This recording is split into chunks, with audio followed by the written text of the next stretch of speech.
جو ساتھی سنتوں سے فارغ ہو چکے ہیں باقی سب کو مکمل کر لیں۔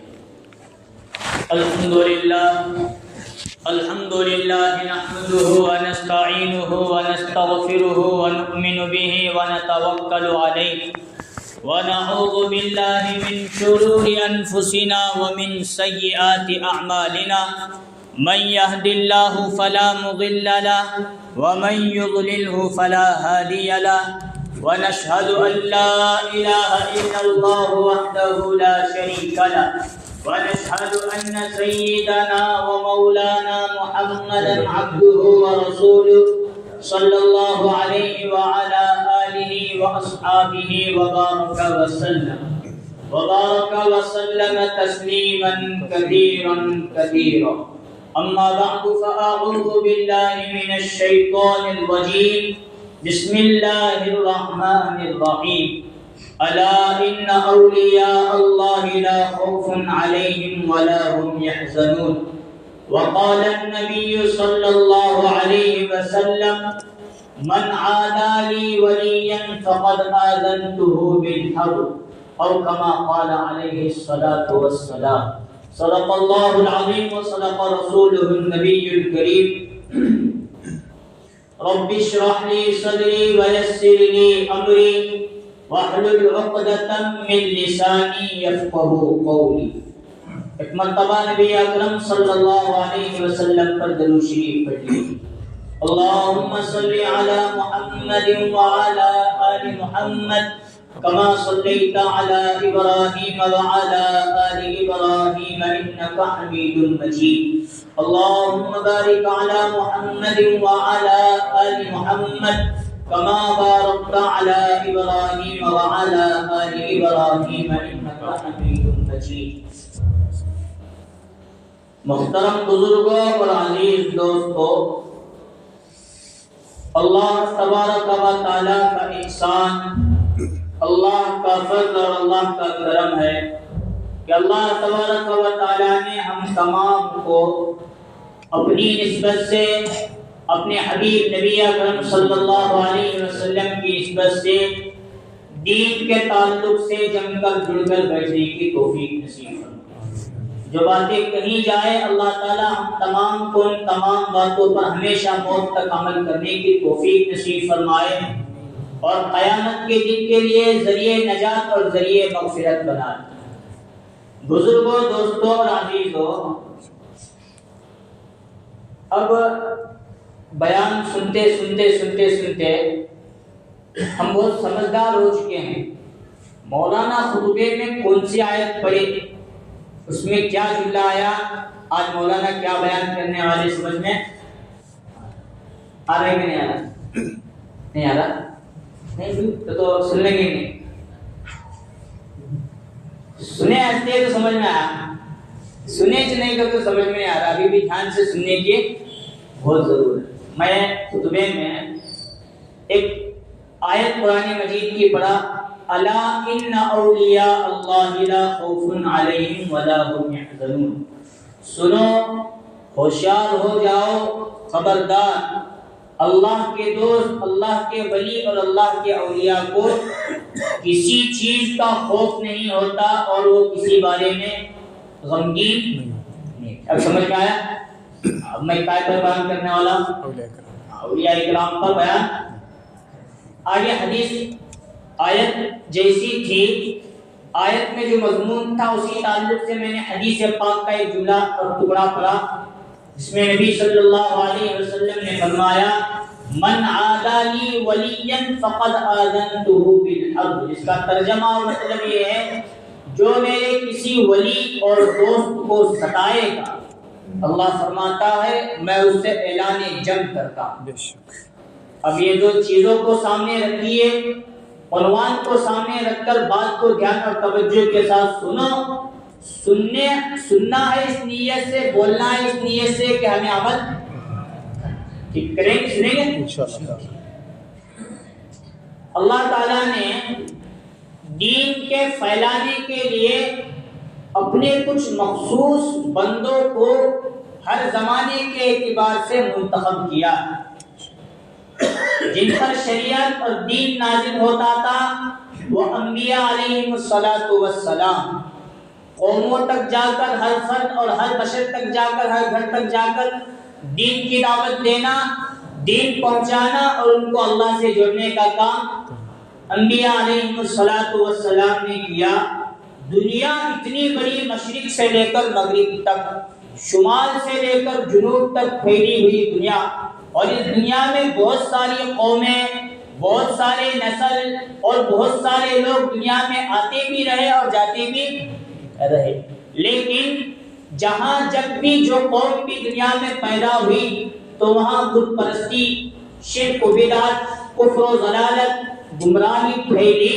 ان کو اس زمانے کے اعتبار سے اسی قوم میں اور انہی کی نسلوں میں کسی نہ کسی نبی کو بھیج کر اللہ تعالیٰ نے راہ حق اور سیدھا راستہ دکھانے کا کام کیا۔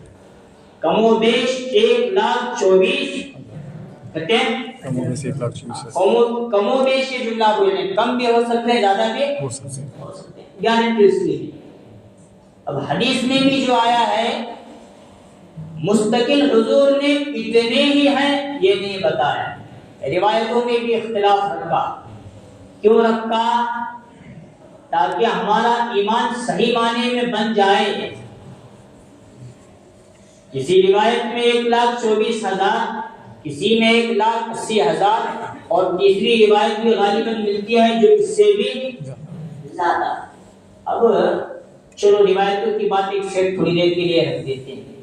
خود قرآن میں اللہ تعالیٰ نے کئی انبیاء کا تذکرہ کیا، الحمدللہ رب العالمین سے لے کر سورہ ناس کی آخری آیت من الجنۃ والناس، ان آیات میں اللہ تعالیٰ نے کبھی کسی آیت کے کسی جملے میں یہ کھلے عام نہیں بتایا کہ میں نے اتنے اتنے اتنے انبیاء دنیا میں مبعوث کیے۔ جب قرآن میں نہیں آیا تو حضور نے بھی مستقل کوئی تعداد کیوں نہیں بتائی؟ اصل میں قرآن اور حدیث یہ ہدایت کے لیے ہے، یہ تعداد کے لیے، اے بات سمجھ میں؟ اسی لیے کسی معاملے میں مستقل طور پر تعداد نہیں بتائی گئی، نہ قرآن میں نہ حدیث۔ لیکن حضور نے تھوڑا قرآن کو کھولنے کے لیے روایتوں کے اختلاف کے ذریعے بیان اتنے بھی ہو سکتے ہیں، اتنے بھی ہو سکتے۔ دنیا اتنی بڑی ہے، میں نے ہر ایک کو دیکھا نہیں، ہر ایک کو گنا، لیکن ہر ایک نے نبی کے پیچھے نماز بیت المقدس میں پڑھی ہے۔ اب حضور گنے نہیں وہاں، یہ 1 2 3 4 5 ایسا گنتے بیٹھے، نماز پڑھائے، پڑھانے کے بعد اللہ کے حمد و ثنا انبیاء کے درمیان انبیاء نے بھی کی، حضور نے بھی کی، پھر آگے کا سفر معراج گنتے بیٹھتے تو وقت بہت زیادہ اور بھی لگ جاتا، کوئی اور بھی باتیں کی، کوئی اور بھی عجائب اور مشاہدات تھے، باتیں الگ الگ ہو رہی ہیں۔ اب اس زمانے میں انبیاء علیہ السلام کو مبعوث کیا گیا۔ جب میرے اور آپ کے آقا تاجدار مدینہ جناب محمد رسول اللہ صلی اللہ علیہ وسلم کا وقت آیا تو اللہ تعالیٰ نے حضور پر نبوت کو، رسالت کو ختم کر دیا اور حضور پر دین کو مکمل کر دیا۔ اب حضور کے بعد دنیا قیامت تک کو چلنا ہے۔ گویا ایسا معاملہ ہے کہ اب کسی نبی کو بھیجے جانے کا وقت پھر بھی ہے، ضرورت تو نہیں، کسی نبی کی ضرورت نہیں، لیکن نبی کے مقام اور مرتبے کو بلند کرنے کے لیے کچھ اور شخصیتوں کو، کچھ اور ذاتوں کو پیدا کرنا ہے جو نبی کی فکر، نبی کے کام کو آگے لے کر چلے، اور ختم نبوت تو نبی صلی اللہ علیہ وسلم پر مکمل ہو۔ پہلا سلسلہ انبیاء کو بھیجے جانے کا، دوسرا سلسلہ صحابہ اکرام کو چپے چپے تک اللہ تعالیٰ نے بھیجا۔ نبی نے فرمایا میں نے تم تک دین پہنچایا، اب غائبین تک تمہارا کام ہے دین پہنچانے کا۔ تو تمام کے تمام صحابہ اکرام، کسی کی قبر ترکی میں ہے، کسی کی بنگلہ دیش میں ہے، کسی کی امریکہ میں ہے، کسی کی دنیا کے کونے کونے، ہندوستان وغیرہ میں بھی صحابہ نے اپنی قبریں بنا کر دین ہم تک پہنچانے کا۔ لیکن شیطان کی عمر کسی اور کو نہیں ملی، وہ حضرت آدم سے پہلے حضرت آدم کی اولاد کے ختم ہونے کے بعد اس کا نمبر آنے والا.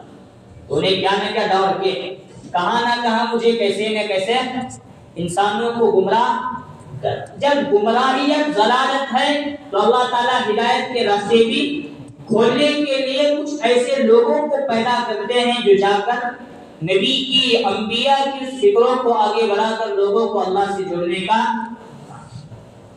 انبیاء کے بعد صحابہ کے بعد تابعین, تبع تابعین, یہ دور کے بعد محدثین, مفسرین, فقہاء, ائمہ, یہ سلسلہ مستقل نبی کے بعد چلتے آنے کے بعد اولیاء کرام کا ایک دور اللہ تعالیٰ نے ایسا رکھا.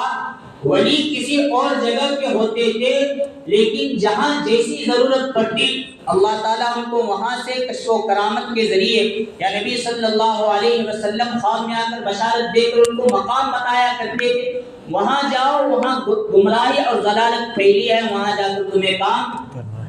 یہ بات سمجھ میں کہ اولیاء کا جو سلسلہ, میں نے کہا شروع میں قرآن کی آیت اور حدیث پڑھا, اب مجھے اولیاء کے بارے میں کچھ اہم باتیں بیان کرنا ہے. اولیاء یہ اپنی طرف سے کوئی بات پھیلانے کے لیے نہیں آتے, اصل میں وہ نبی رسول کی فکر کو لے کر آتے ہیں اور اسی فکر کو آگے بڑھا کر لوگوں کو پہلے اپنے سے جوڑتے ہیں, پھر اپنے سے جوڑ کر سیدھا اللہ اور اللہ کے نبی تک پہنچانے کا کام. کوئی نبی مجھے سجدہ کرو, کوئی ولی مجھے سجدہ کرو, کوئی ولی مجھے نبی مانو, کوئی ولی مجھے خدا مانو, اللہ مانو, یہ بتانے کے لیے نہیں. ہم لوگوں کی گمراہی شیطان تھوڑا ہمیں ادھر ادھر بھٹکا کر دے رہے. اولیاء کی صفت, ان کی تعریف بیان کرنا ضروری, ان کے کرامات کو اور وہ جو فکروں کو لے کر آئے تھے اسے بیان کرنا, پھر ان کا منشا اور مقصد کیا تھا امت کے سامنے آنا وقتاً فوقتاً, وہ بھی بہت ضروری. اللہ تعالیٰ نے جو سلسلہ یہ بنایا ہے, اصل میں نبی تو نہیں آنے والے, لیکن نبوت کی فکر اور کار نبوت تو قیامت تک چلانا ہے. اس لیے ہر زمانے میں ایسے افراد کو اللہ تعالیٰ پیدا فرماتے ہیں جو دعوت کا کام لے کر, جو نبوت کی فکر لے کر کھڑے رہے اور لوگوں کو اپنے سے جوڑ کر اللہ اور اللہ کے نبی کے پاس پہنچانے کا کام. خواجہ معین الدین چشتی اجمیر میں آئے, لیکن وہ اجمیر کے ہندوستان کے نہیں, وہ تو کسی اور ملک کے تھے. حضور نے آ کر ان کو اطلاع دی خواب میں, آپ کو تو ہندوستان اجمیر کے علاقے میں جا کر کام کرنا ہے. تو ہمیں معلوم ہے کتنے لوگ ان کے ہاتھ مسلمان ہوئے, 90 لاکھ. کم ہے تعداد, حضرت خواجہ نظام الدین اولیاء, حضرت ثابت کر یہ وہ اولیاء ہیں جو اصل میں نبوت کی فکر کو لے کر, دین کی دعوت کو لے کر آگے بڑھے اور لوگوں کو خود ولی بنے اور لوگوں کو بھی ولی بنا کر دنیا سے سچا پکا مسلمان بنا کر. وقت بہت تیزی کے ساتھ جا رہا ہے, اپنے قریب کے علاقے کی تھوڑی باتیں کرتا ہوں. ہمارا جو یہ علاقہ تھا, ابھی یہ دعوت کا کام, مدارس, خانقاہ کو میں تھوڑی دیر سیر کے اوپر رکھ کر بات کر رہا ہوں. اولیاء کا زمانہ میں آپ لوگوں کے سامنے رکھ, یہ بنجر علاقہ اور مرا ہوا علاقہ شمار ہوتا تھا. یہاں بھی اللہ تعالیٰ نے ایک ایسا نظام بنایا کہ یہاں اولیاء کو بھیجا جن کے قبریں یا تو جن کے مزارات اس بات کی ہمیں گواہی دے رہی ہیں کہ تمہاری ہدایت کے لیے اللہ تعالیٰ نے تمہیں راستہ بتانے کے لیے یہاں. ابھی ایک مثال میں دیتا ہوں قریبی کے علاقے سے. یہاں بزرگوں کا مدرسہ ہے, اب وہ مدرسہ بنانے کے لیے وہاں کے مولانا نہیں آئے تھے. مولانا عبدالصمد صاحب ایرانی, نام یاد رہے گا. ابھی ان کی تیسری کے چوتھی نسل ہے, شاید تیسری نسل ہے, مولانا عبدالصمد ایرانی.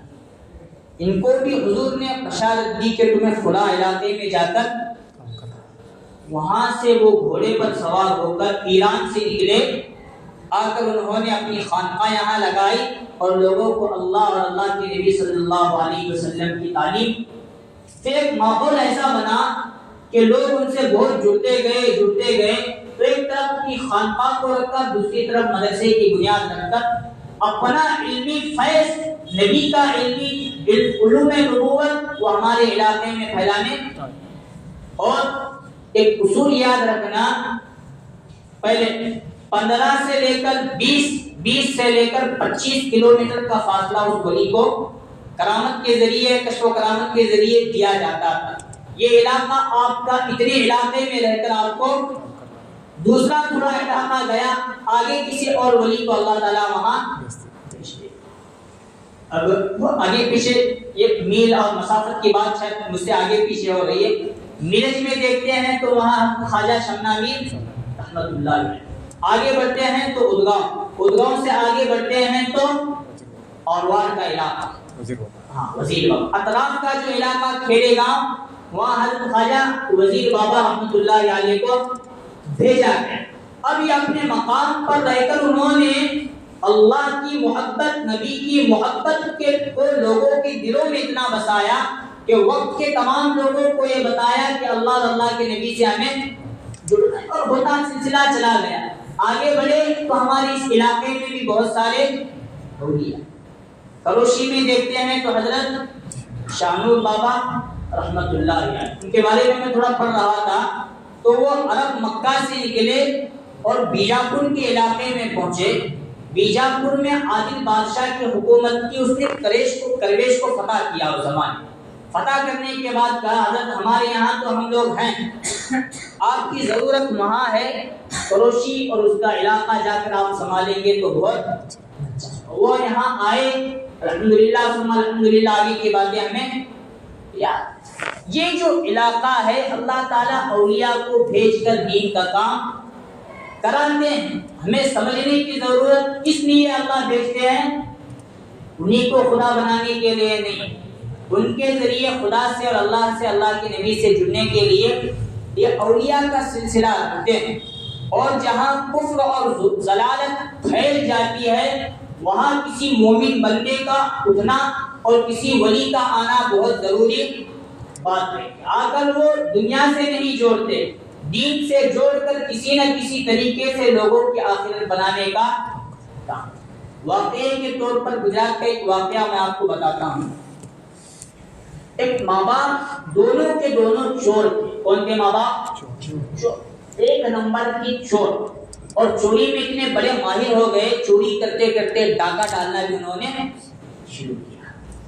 اب وہ جو گناہ تھا پرانے زمانے کے بعد 100 سال، اس سے آگے پیچھے 1.25 سال 150 سال، یہ آگے پیچھے کی کچھ بات مطلب کی میں بات بتا رہا ہوں. گجرات کا ایک علاقہ کاٹیا باڑ کا علاقہ، ایسا علاقہ کہ وہاں کوئی مدرسہ اس زمانے میں نہیں، خانقاہ نہیں، ولی نہیں، بدعت ہی بدعت، سنت اور فرض اور مساجد کا نام و نشان وہاں سے مٹ چکا ویسا علاقہ. اور وہاں یہ ماں باپ کیسے چور.